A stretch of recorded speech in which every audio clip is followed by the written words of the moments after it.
A new patent reveals that Samsung is working on a 6-camera array that could appear in the Galaxy S30.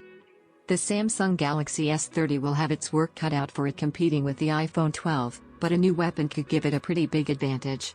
A newly discovered design made by the Korean company points to the S30 potentially sporting a whopping 6 cameras, in an array that can move and tilt the sensors individually. This is based on a patent titled Apparatus and Method for Operating Multiple Cameras for Digital Photography, made by Samsung and found by Let's Go Digital. LGD has taken the design and its illustrations and made its own renders, allowing us to get a better handle on how this camera setup would work. Most smartphones max out at 4 rear cameras at the moment, although there are exceptions like the Nokia 9 PureView, the first smartphone with 5 rear cameras. However, with so many cameras it becomes hard to fit all of the sensors onto the back of the phone. In the case of this patent, it looks like Samsung's aimed for a horizontal camera bump, similar to the kind it used on the Galaxy S10 series, except with double the number of sensors and twice the height. We can't say we find this a good look. The cameras themselves are 5 wide-angle cameras, either all identical or with one higher resolution master sensor, and a single telephoto camera. Other than the sheer quantity of cameras, these sensors are unique in that they can tilt within their housing to provide unique effects.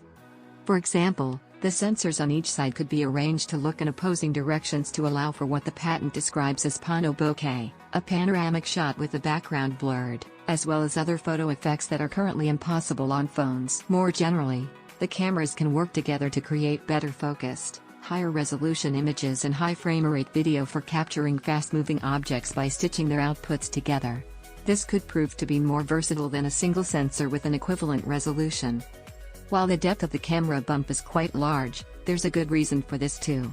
The patent also outlines a pop-out mechanism that would allow the cameras to move in and out of the phone's body.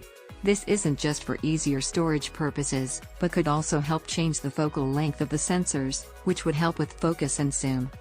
Samsung has a bit of history when it comes to adding mechanical components to its cameras. The Galaxy S9 and Galaxy S10 both have variable apertures fitted onto their main sensors.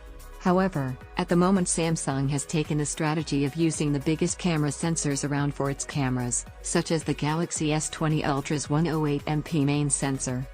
This patent points to a pivot towards adding new functionality rather than more and more pixels. This is a good idea, since you get diminishing returns the greater the resolution of the sensor. Apple has avoided the race for megapixels with its iPhone cameras, sticking with a decent 12MP for several years while making other upgrades. It's paid off too, with the iPhone 11 Pro being one of our best camera phones alongside the Galaxy S20. We don't expect the iPhone 12 to change much, aside from the iPhone 12 Pro getting a LiDAR depth sensor and a 3x telephoto zoom. We may have to wait for a bit though. The upcoming Galaxy Note 20's camera array takes after the Galaxy S20 series, with the Note 20 Plus/Ultra reportedly adding a dedicated focus sensor. Therefore, the earliest we'll see the camera array described in the patent will be on 2021's Galaxy S30. However, considering another rumor claims we could see a 150MP camera on the S30, perhaps Samsung's not done with its pursuit of the highest resolution possible yet.